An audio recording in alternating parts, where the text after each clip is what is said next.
चुनाव में एक तरफ इंडिया गठबंधन और दूसरी तरफ बीजेपी और आरएसएस, ये विचारधारा की लड़ाई है। और पहली बार इंडिया गठबंधन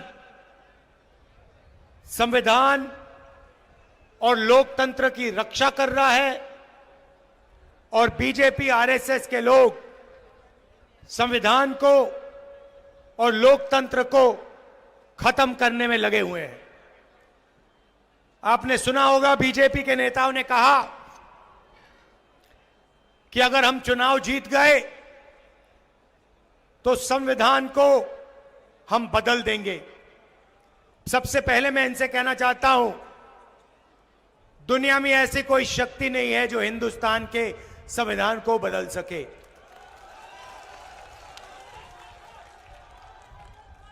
पिछले 10 साल नरेंद्र मोदी जी ने 15-20 अरबपतियों का दबाकर काम किया है। अदानी नाम आपने सुना होगा, सुना है? देश के सारे एयरपोर्ट उसको दे दिए, पोर्ट्स दे दिए, बिजली, खदानें, डिफेंस की पूरी इंडस्ट्री दे दी। तरीका बड़ा सिंपल है। एक तरफ आपका ध्यान भटकाते हैं,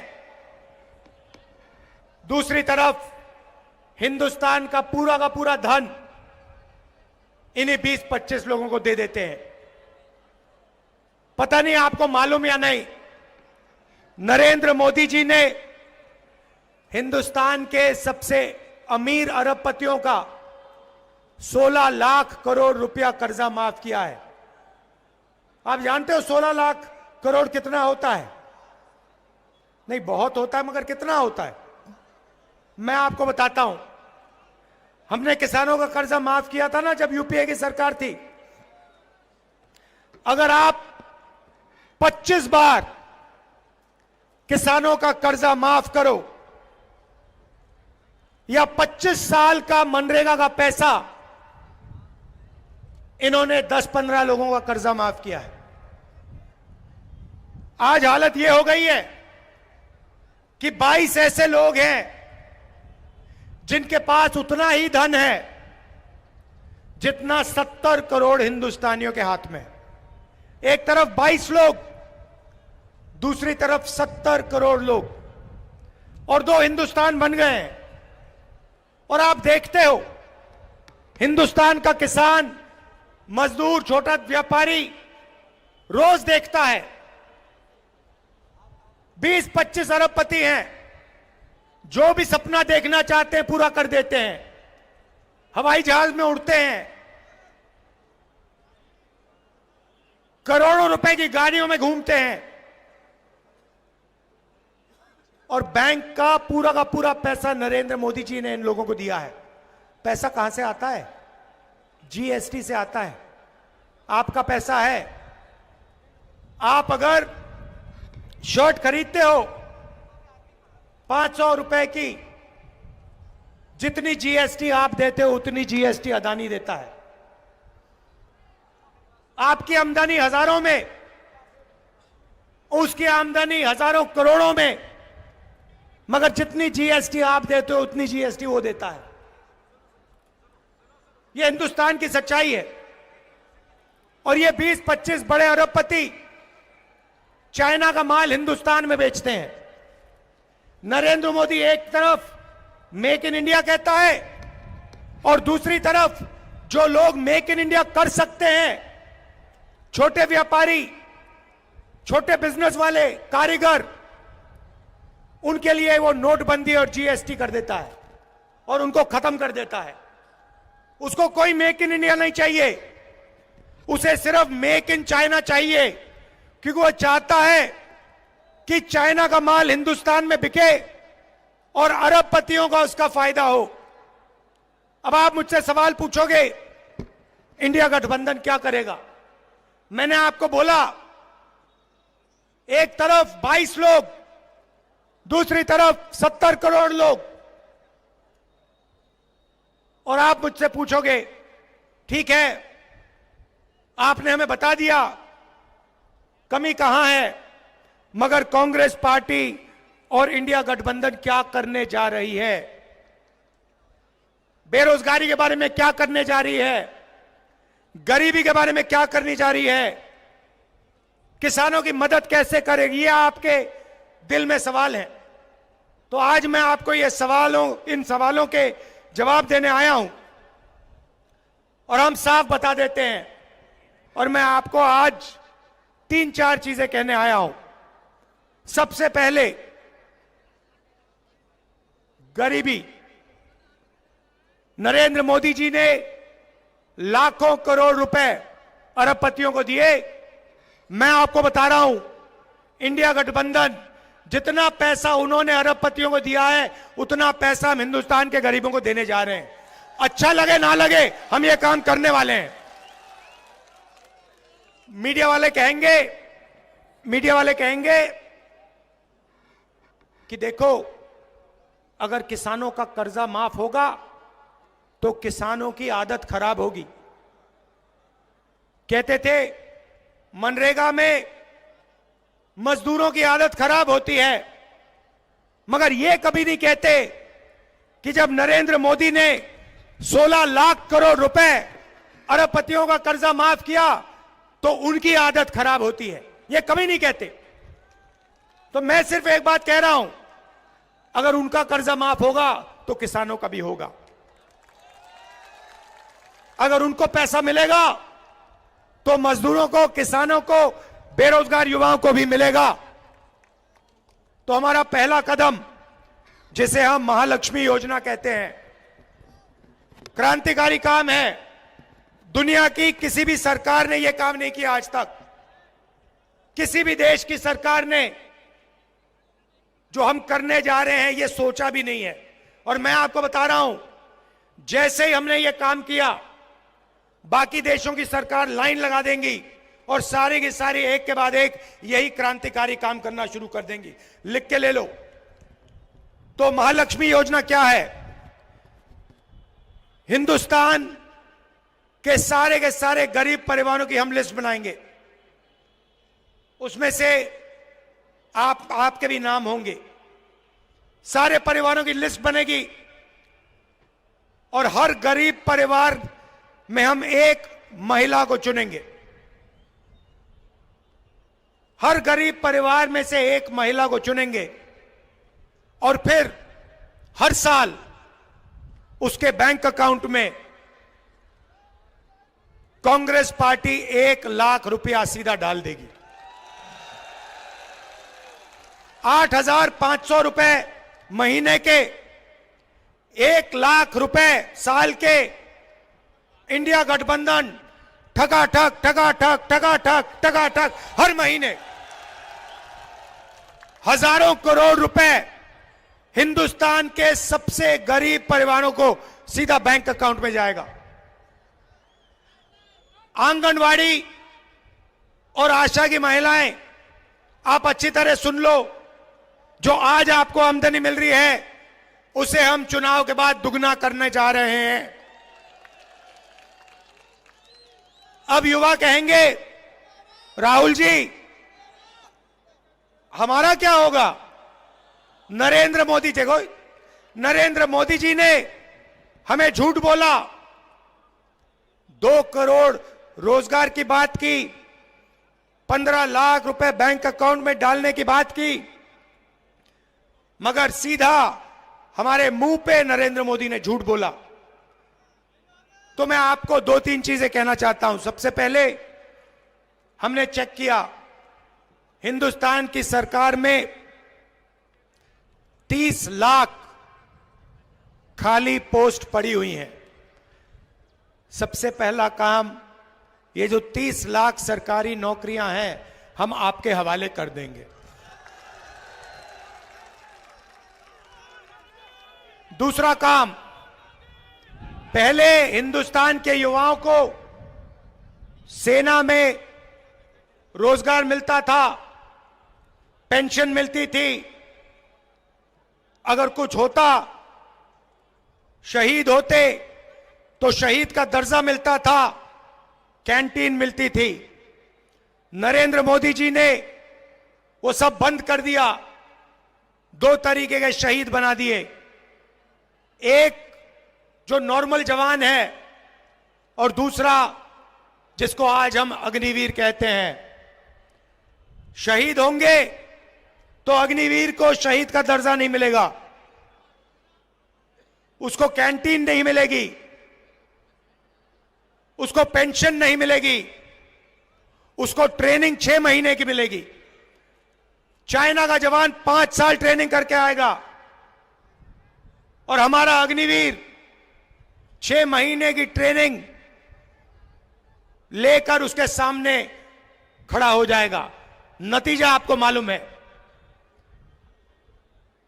यह जो अग्निवीर योजना है, हमारी सरकार बनेगी, इसको हम रद्द कर देंगे, उठा के फाड़ के फेंक देंगे। और जैसे पहले होता था,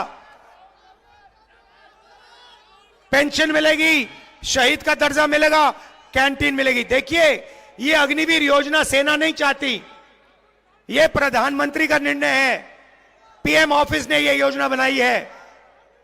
सेना को ये नहीं चाहिए और हम इसको रद्द करने जा रहे हैं। पेपर लीक की बात आप जानते हो, आपको सालों काम करना पड़ता है, पढ़ाई करनी पड़ती है, पेपर के दिन आपको पता लगता है कि पैसा देकर बेईमानों ने पेपर लीक करवा दिया और आप देखते रह गए। हम एक कानून लाएंगे, जिसने भी ये पेपर लीक का काम किया उसे कड़ी सी कड़ी सजा मिलेगी। और ये जो आजकल फैशन बना रखा है कि प्राइवेट कंपनियां पेपर चेक करवा रही हैं, इसको हम बंद करवा देंगे। अब मैंने आपको महालक्ष्मी योजना के बारे में बोला, क्रांतिकारी योजना है। अब मैं आपको युवाओं के लिए एक क्रांतिकारी योजना के बारे में बताना चाह रहा हूं। आप जानते हो, अरबपतियों के बेटे, बड़े बड़े बिजनेसमैन के बेटे जॉब मार्केट में जाने से पहले अप्रेंटिसशिप करते हैं। 6 महीने की उनको नौकरी मिलती है, बड़ी सी बड़ी कंपनी में जाते हैं, ट्रेनिंग मिलती है, बैंक में पैसा आता है और फिर वो परमानेंट जॉब में जाते हैं। मगर ये सुविधा हिंदुस्तान के बेरोजगार युवाओं को कभी नहीं मिली। बड़े बड़े अरबपति अपने बेटे को अपनी कंपनी में अप्रेंटिसशिप करवाते हैं, मगर हमारे युवा भड़कते रहते हैं, सड़क पे घूमते रहते हैं। तो हमने एक नई योजना लाई है, इसका नाम पहली नौकरी पक्की। पहली नौकरी पक्की। हिंदुस्तान के सारे ग्रेजुएट्स, यूनिवर्सिटी के ग्रेजुएट, कॉलेज के ग्रेजुएट, डिप्लोमा होल्डर्स, आप सुन लो, यह आपके लिए योजना है। इससे आपकी जिंदगी बदलने जा रही है। तूफान आने वाला है। प्राइवेट कंपनियों में, हिंदुस्तान के पब्लिक सेक्टर में और सरकारी ऑफिसेज में हम हिंदुस्तान के ग्रेजुएट्स को अप्रेंटिसशिप का अधिकार देने जा रहे हैं। मतलब, अगर आपने हिंदुस्तान की सरकार से अप्रेंटिसशिप मतलब 1 साल की नौकरी मांगी, तो यह आपका अधिकार है, सरकार आपको मना नहीं कर सकती। 1 साल की नौकरी मिलेगी, उसमें आपकी ट्रेनिंग होगी। प्राइवेट सेक्टर में, पब्लिक सेक्टर में, बीएचईएल, एचएएल जैसे कंपनियों में, सरकारी ऑफिसेज में 1 साल आपकी ट्रेनिंग होगी। 1 साल में आपके बैंक अकाउंट में सरकार 1 लाख रुपया, 8,500 रुपए हर महीने खटाखट डालेगी। उसके बाद 1 साल के बाद आप ट्रेंड होगे। हिंदुस्तान के पास एक ट्रेंड वर्कफोर्स होगी और अगर आपने अच्छा काम किया तो आपकी नौकरी पक्की हो जाएगी।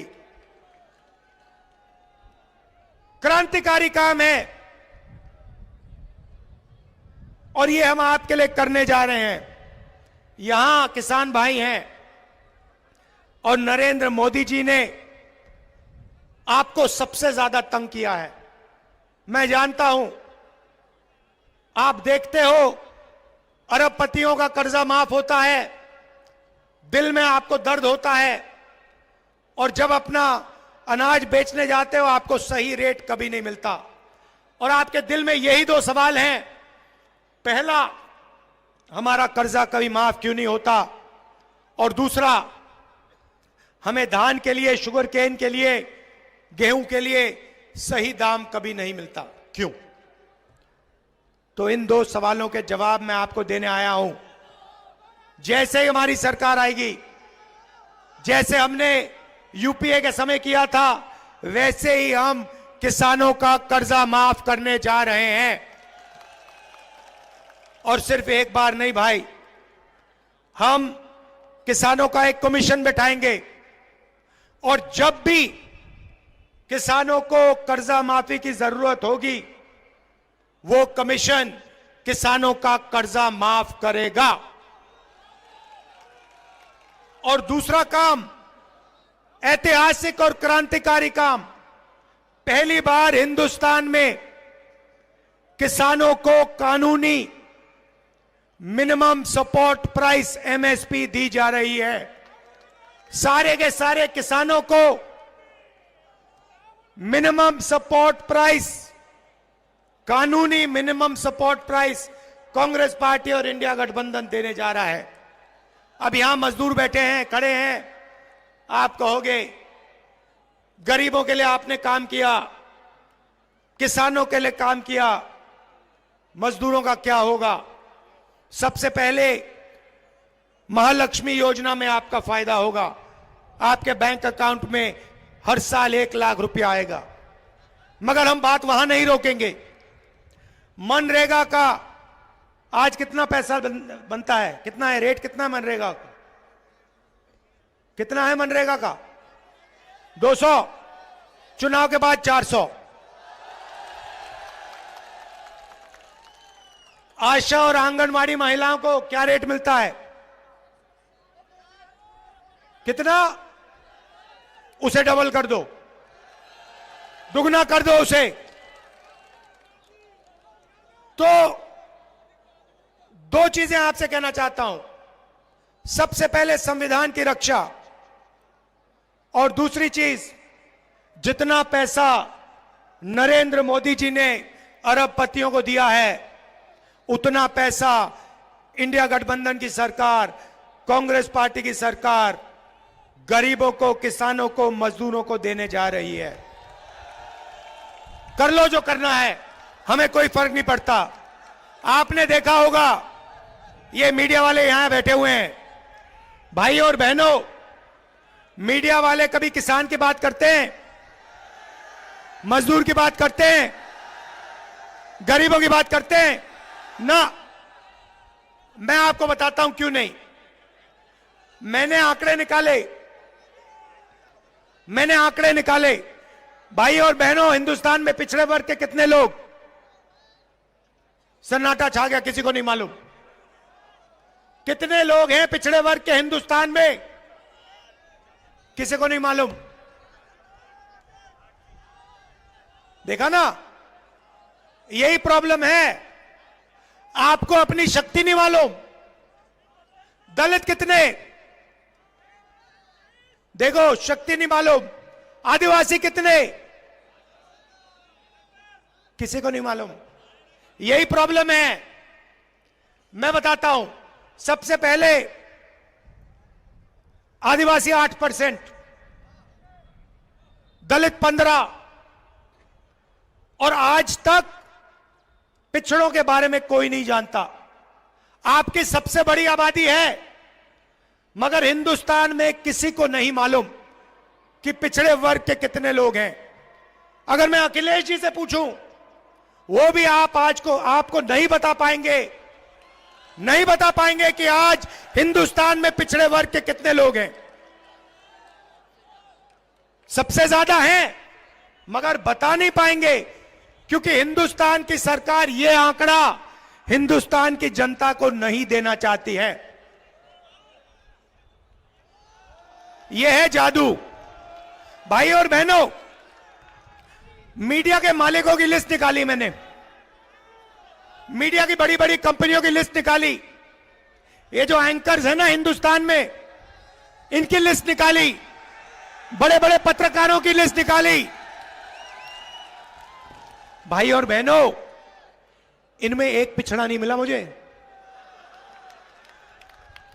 एक पिछड़ा नहीं है इनमें, एक दलित नहीं है, एक आदिवासी नहीं है, एक गरीब जनरल कास्ट का नहीं है, एक माइनॉरिटी का नहीं है। मतलब 90% हिंदुस्तान मीडिया में है ही नहीं। कैसे आपकी बात लिखेंगे ये? अब आप कहोगे, मुझे कहोगे राहुल जी, पता नहीं, आप कहोगे राहुल जी हम मीडिया में कंट्रोल नहीं चाहते, शायद आप कहो। तो फिर मैं आपसे पूछता हूं, हिंदुस्तान की 200 सबसे बड़ी कंपनियों के मालिकों की लिस्ट में पिछड़े कितने, दलित कितने, आदिवासी कितने? बताओ। जीरो। अरबपतियों में से एक पिछड़ा नहीं है, एक दलित नहीं है, एक आदिवासी नहीं है। भाई और बहनों, बात समझो। दलितों से, आदिवासियों से, पिछड़ों से, गरीब जनरल कास्ट के लोगों से 24 घंटा पैसा लिया जाता है और वही 20-25 लोगों के जेब में जाता है। और उन 200 लोगों में एक पिछड़ा नहीं, एक दलित नहीं, एक आदिवासी नहीं। अब आप कहोगे राहुल जी हमें मीडिया नहीं चाहिए, हमें कॉर्पोरेट इंडिया में भी अपना कोई आदमी नहीं चाहिए। पता नहीं, क्योंकि इसके बारे में आप बोलते तो कभी हो नहीं, मैंने कभी सुना नहीं। कभी पिछड़े वर्ग के किसी भी व्यक्ति ने मुझे कभी नहीं कहा कि भैया राहुल जी कॉर्पोरेट इंडिया में तो हमारा कोई है ही नहीं। तो या तो आपको मालूम ही नहीं, और या फिर आप अपना आदमी वहां चाहते नहीं हो। यही दो चीजें हो सकती है, और तीसरा तो हो ही नहीं सकता। तो फिर मैं आपसे कहूंगा ठीक है भैया, आप कॉर्पोरेट इंडिया में नहीं चाहते, आप मीडिया में नहीं चाहते, आप प्राइवेट अस्पताल नहीं चलाने चाहते, आप प्राइवेट कॉलेज यूनिवर्सिटी नहीं चलाना चाहते, सरकार में तो भागीदारी चाहते हो ना, या वो भी नहीं चाहते? वो भी नहीं चाहते तो चलो फिर छोड़ते हैं भैया, पूरा का पूरा इनको दे दो, चलते हैं घर। अब मैंने आंकड़े निकाले, हिंदुस्तान को 90 लोग चलाते हैं। अखिलेश जी आपके चीफ मिनिस्टर थे यूपी के, थे नहीं थे? मगर सच्चाई मैं आपको बता देता हूं, अखिलेश जी चीफ मिनिस्टर थे, मगर सरकार को ब्यूरोक्रेसी चलाती है, आईएएस अफसर चलाते हैं, क्योंकि अंत में ब्यूरोक्रेसी चीफ मिनिस्टर को, मंत्रियों को निर्णय देते हैं। और यही दिल्ली में हो रहा है। आप सोचते हो कि नरेंद्र मोदी सरकार चलाता। नरेंद्र मोदी सरकार नहीं चलाता, 90 लोग सरकार चलाते हैं। 90 लोग सरकार चलाते हैं, उनको आईएएस अफसर कहा जाता है। बजट का पूरा निर्णय वो लेते हैं। अब मैं आपसे सवाल पूछता हूं, 90 अफसरों में से जो रेलवे का बजट, डिफेंस का बजट, उत्तर प्रदेश को कितना पैसा मिलेगा, छत्तीसगढ़ को कितना जाएगा, जीएसटी कैसे बनेगी, मनरेगा कैसे बनेगा, ये सारे के सारे निर्णय 90 लोग लेते हैं। प्रधानमंत्री, चीफ मिनिस्टर फाइनल डिसीजन जरूर लेता है, साइन जरूर करता है, मगर ये 90 लोग हिंदुस्तान की सरकार को चलाते हैं। अब मैं आपसे पूछता हूं, 90 में से पिछड़े कितने? वो देखो एक आदमी होशियार है वहां पे, वो ये कर रहा है। भाई और बहनों, 90 में से 3 आपके, 3 आपके। आपकी आबादी कम से कम 50% और 90 में से 3 आपके। आदिवासियों की आबादी 8%, 90 में से 1 उनका। दलितों की आबादी 15%, 90 में से 3 उनके। मगर यह जरूरी नहीं है, जरूरी आंकड़ा मैं अब आपको देने जा रहा हूं। अगर हिंदुस्तान की सरकार 100 रुपए खर्च करती है, अगर हिंदुस्तान की सरकार 100 रुपए खर्च करती है, तो ओबीसी अफसर 5 रुपए का निर्णय लेते हैं। फिर से कहता हूं, अगर हिंदुस्तान की सरकार बजट में 100 रुपए खर्च करती है, ओबीसी अफसर 5 रुपए का निर्णय लेते हैं। दलित अफसर 100 रुपए में से 1 रुपया, और आदिवासी अफसर 100 रुपए में से 10 पैसा।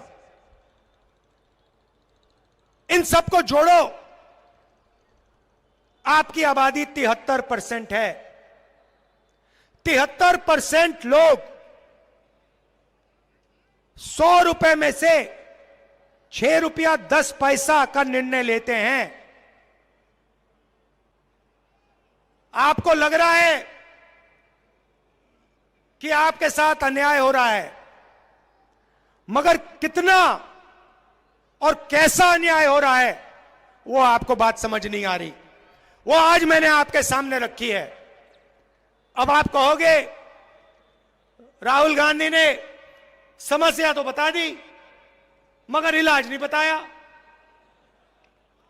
हम फंसे पड़े हुए हैं, 100 रुपए में से 6 रुपए का निर्णय हम ले रहे हैं, सरकार में भागीदारी नहीं है। राहुल गांधी ने मूड खराब कर दिया, हमें सच्चाई बता दी और फिर सुझाव नहीं दिया, है ना? तो जवाब भी दे देता हूं। आपको कभी चोट लगी है? लगी? हाथ टूटा आपका? पैर टूटा? फ्रैक्चर हुआ कभी? हुआ? क्या हुआ? पैर का हुआ? पैर का फ्रैक्चर हुआ। जब पैर का फ्रैक्चर हुआ, डॉक्टर ने आपको क्या कहा? पहली बात क्या कही थी? एक्सरे कराओ, एक्सरे कराओ। मैं भी यही कह रहा हूं, हिंदुस्तान का एक्सरे करा दो।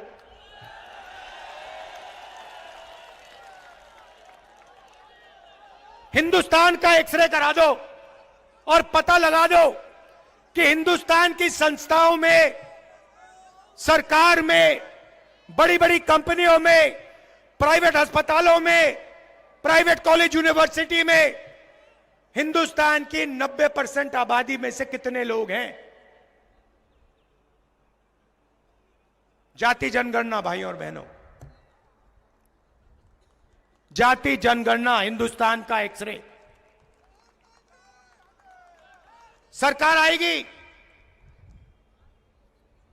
हम जाति जनगणना का काम शुरू कर देंगे। जाति जनगणना से हिंदुस्तान के सब लोगों को पता लग जाएगा आप कितने हो और आपकी हिंदुस्तान में कितनी भागीदारी है। दूध का दूध, पानी का पानी हो जाएगा। अब इससे किसी को इतराज तो नहीं होना चाहिए, नहीं, किसी को इतराज नहीं होना चाहिए, क्योंकि हम सिर्फ ये कह रहे हैं कि भैया चोट लग रही है लोगों को, किसानों को, मजदूरों को एक्सरे करा लो। एक्सरे से दर्द तो नहीं होता ना, एक्सरे से कोई डरता तो नहीं है ना, एक्सरे ऑपरेशन थोड़ी है, एक्सरे तो मतलब कुछ नहीं होता। तो जब मैंने कहा कि भैया देश का एक्सरे कराओ, नरेंद्र मोदी कहता है बिल्कुल नहीं। बीजेपी के लोग कहते हैं एक्सरे तो नहीं होगा। कैसे नहीं होगा? 100% होगा, क्योंकि देश की जनता को मालूम होना चाहिए कि 90% की कितनी भागीदारी है। आप देख लेना, मैंने यहां भाषण दिया, अखिलेश जी ने यहां भाषण दिया, आप देख लेना, नरेंद्र मोदी का चेहरा आपको टीवी पे 15-20 घंटे दिखेगा, मगर जो हमने यहां क्रांतिकारी बातें कही हैं वो आपको मीडिया नहीं दिखाएगा। पूरा देश जानता है, ये आपके हैं ही नहीं। अच्छा, इनकी बात नहीं कर रहा हूं, ये बेचारे, इनकी बात, इनकी गलती नहीं है, इनको ऊपर से ऑर्डर आता है, इनको सैलरी लेनी है, बच्चे पालने, इनकी गलती नहीं है, इनके जो सीनियर लोग हैं उनकी गलती है। देखो मुस्कुरा रहे हैं लोग। तो ये मैं आपसे कहने आया था, इंडिया गठबंधन की जीत होने जा रही है, और मैं आपको बता रहा हूं, जिस दिन जाति जनगणना हो गया इस देश में, उस दिन देश बदल जाएगा। क्रांतिकारी काम है, ऐतिहासिक काम है, और इसको इंडिया गठबंधन करने जा रहा है। आप सबका दिल से धन्यवाद, नमस्कार, जय हिंद। अखिलेश जी और जो सीनियर नेता यहां आए हैं, आप सबका बहुत बहुत धन्यवाद, नमस्कार, जय हिंद। बड़ी से बड़ी खबर, क्राइम से लेकर राजनीति तक किस नेता ने 5 साल में क्या काम कराया।